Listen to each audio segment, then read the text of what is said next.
Good day, I'm Brian Farrell, and welcome to session on WAN technologies, part 2. Today we're going to be discussing GSM and CDMA WAN connections. Then we're going to move on to WiMAX WAN connections, and we're going to conclude with satellite wide area network connections. There's a fair amount of information to cover, so let's go ahead and begin this session. And of course, I'm going to begin with the GSM and CDMA wide area network connections.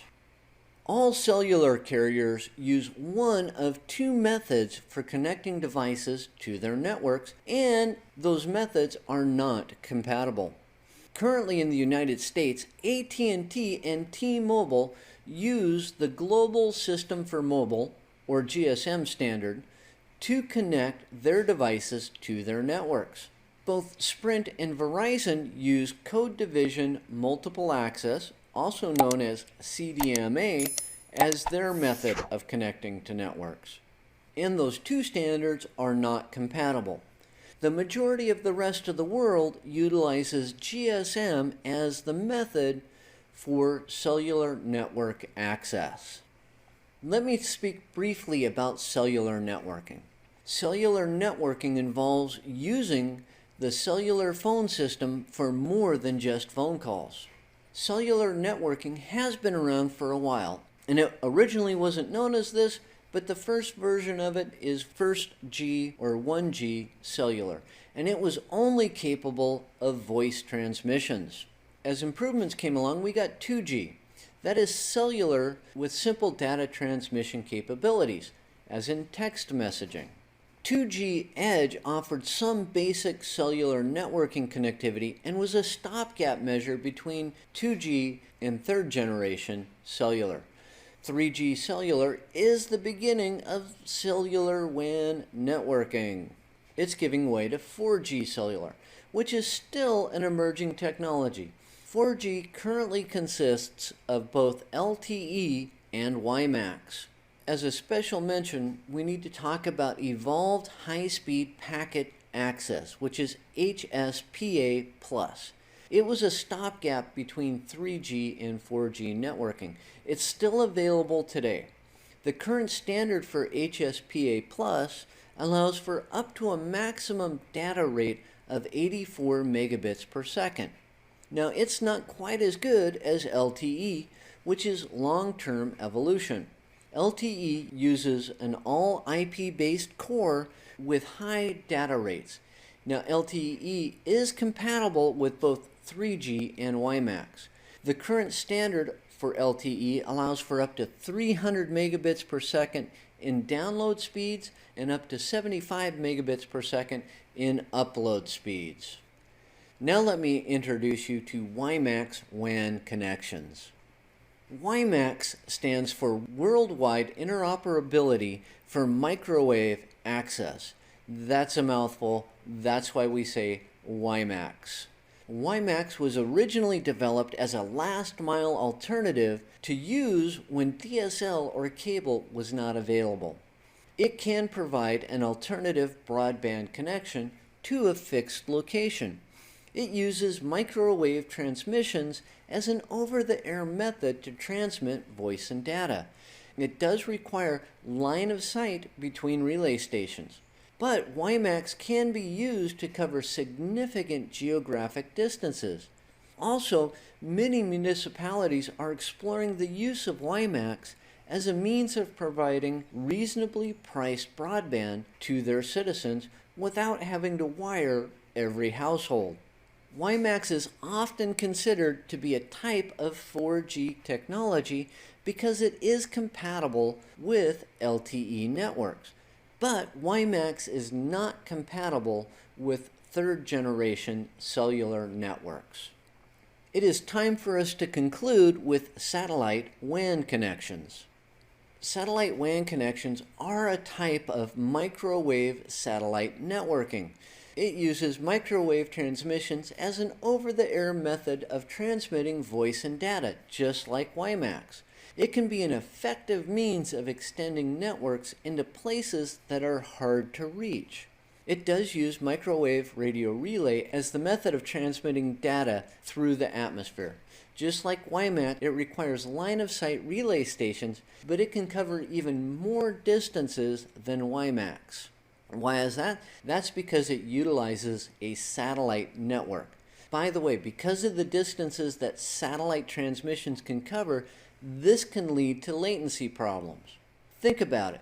The signal's got to go from a terrestrial location up to the satellite, probably over to another satellite, and then down to another terrestrial station. That's a significant amount of distance, and there's going to be some lag. I just talked about the communication satellite. They're also known as ComSats. These do form part of the microwave relay network. ComSats can use a variety of orbits, including the Maligne, geostationary, low polar, or polar orbits. The low polar and polar orbits are used to boost microwave signals before sending the signal back to Earth. Now that concludes this session on WAN Technologies Part 2. I briefly talked about GSM and CDMA WAN connections. Then I moved on to WiMAX WAN connections, and then we concluded with satellite WAN connections. Hello, I'm Brian Farrell, and welcome to session on WAN Technologies Part 3. Today I'm going to briefly discuss Metro Ethernet WAN connections, then I'm going to move on to leased line WAN connections, and we're going to conclude with some common standards. And with that, let's go ahead and begin this session. Of course, I'm going to begin by discussing Metro Ethernet WAN connections. A Metro Ethernet connection is when the service provider connects to the customer's site through an RJ45 connector. The customer will view that WAN connection as an Ethernet connection, while in reality the type of connection will be dependent upon the level of service that has been purchased. The service provider may also use a variety of different wide area network technologies behind the scenes, but the customer will always view it as being an Ethernet connection. Metro Ethernet is commonly deployed as a wide area network technology by municipalities at the metropolitan area network or MAN level, as in at the municipal level. It's time for us to discuss leased line WAN connections. A leased line is a dedicated circuit or connection between two endpoints used for communication. When we're talking about IT, a leased line is usually a digital point-to-point connection.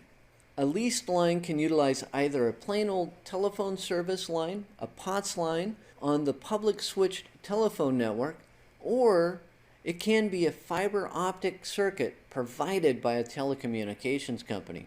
Leased lines tend to be more expensive for the customer as the circuit can't be utilized by any other entity. So the whole cost is borne by the customer because they're the only ones who get to use it. Most often the speed of a leased line is limited by what the customer is willing to pay.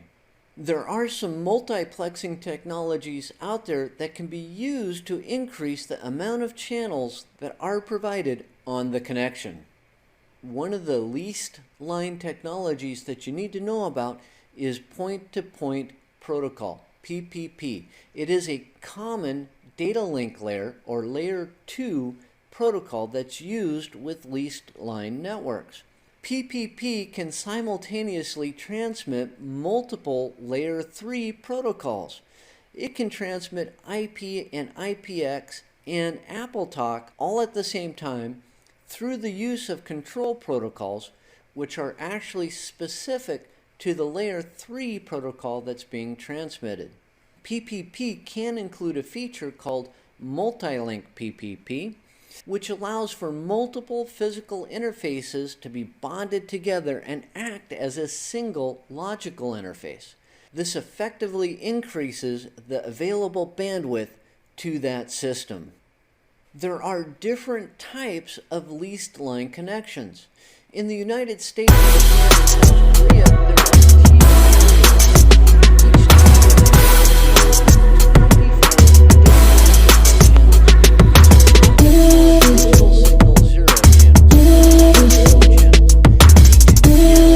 capable of carrying 64 kilobits per second. The 24 DSOs make up what is called a DS1 channel. In Europe, we have E-carrier lines. Each E-line is composed of 30 digital signal channels. These are also called DSO channels. The 30 DSO channels also make up what is called a DS1 channel. When we're talking about fiber optic speeds, we often talk about optical carrier lines, our OC lines. The OC data rates per channel are established by both the SONET and SDH networking standards. SONET is the United States standard and SDH is the international standards. Interestingly enough, the OC rates are the same across the two standards. It's possible to multiplex multiple channels into the same fiber using different methods. The first method is dense wavelength division multiplexing, DWDM. It allows for up to 32 separate channels on a single fiber cable.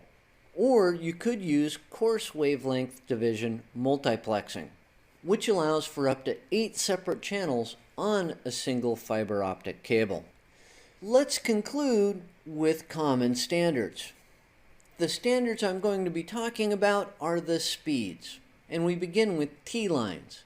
A T1 is composed of 24 DSO channels, which are also known as a DS1, and it's capable of achieving speeds of up to 1.544 megabits per second. If that's not fast enough for you, you can lease a T3 line. It's composed of 28 T1 lines. Now, a T3 line is also known as a DS3, and it can achieve speeds of up to 44.736 megabits per second.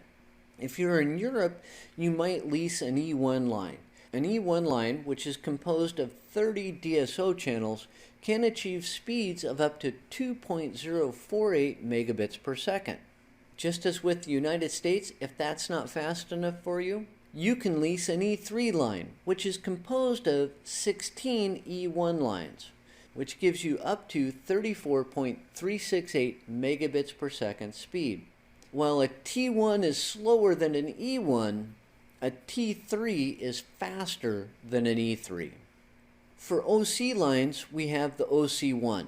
It's capable of 51.84 megabits per second in speed. Then there is the OC3, which gives you up to 155.52 megabits per second speed. It's becoming more common now to see OC12s. With those, you get up to 622.08 megabits per second. If you want gigabit type speed, you might consider leasing an OC48.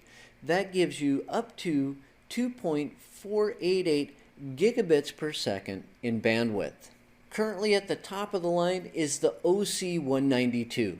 That gives you up to 9.953 gigabits per second speed. So essentially 10 gigabits per second worth of bandwidth.